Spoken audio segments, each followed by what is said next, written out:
the heat, it really moves in me. It draws me to feel peace, which is where soul and body meet.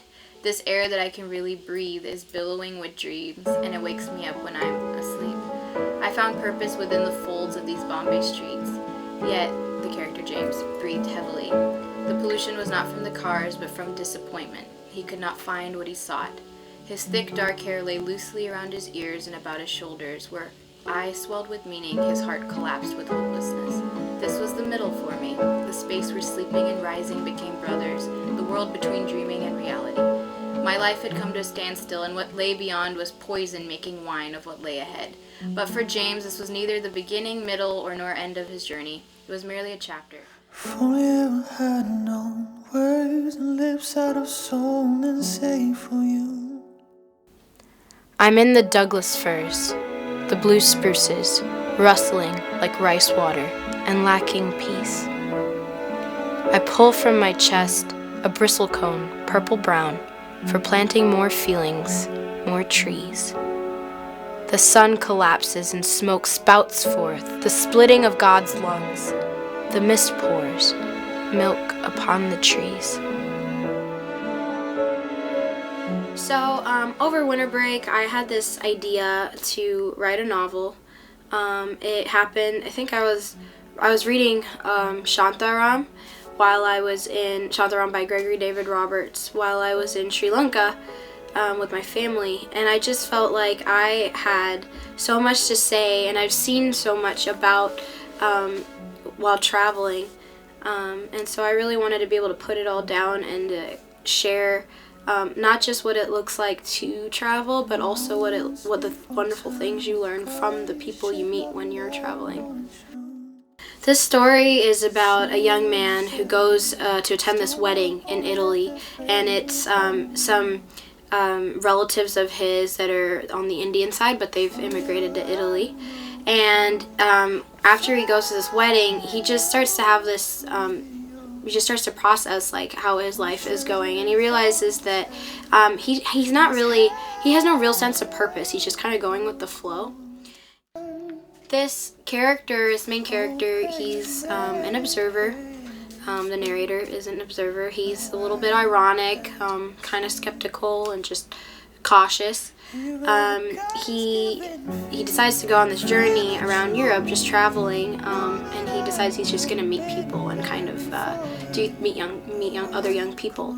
And one of the characters he meets is this person who seems to just have a goal the entire time, even though they are on this journey as well.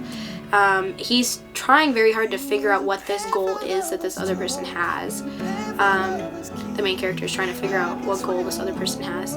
And what he really loves and seems drawn to about this other person is just their ability to hope in life. Just this remarkable ability to just hope. And it comes to a point where like it almost seems like it could seem like they have a shallow view of the realistic world, but what the main character realizes is that perhaps the hope is more important than being able to recognize what is realistic in the world.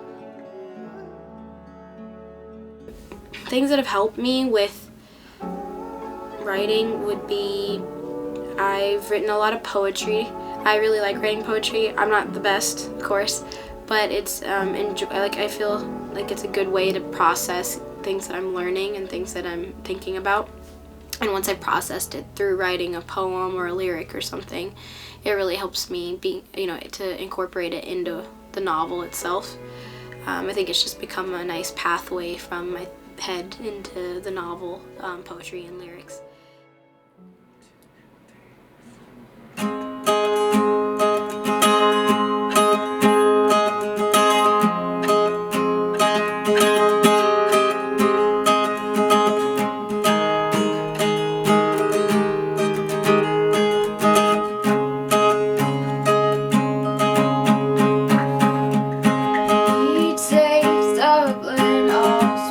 Chicago, cherry tree trembles.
him now just till he's on the same page. And I'm just so accepting there will be a mistake.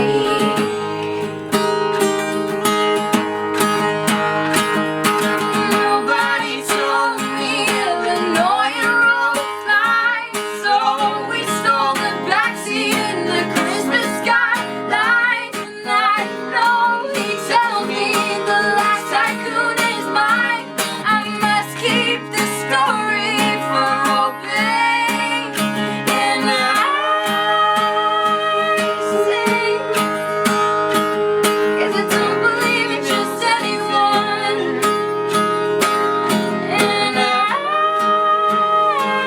sing, 'cause I can take just anything.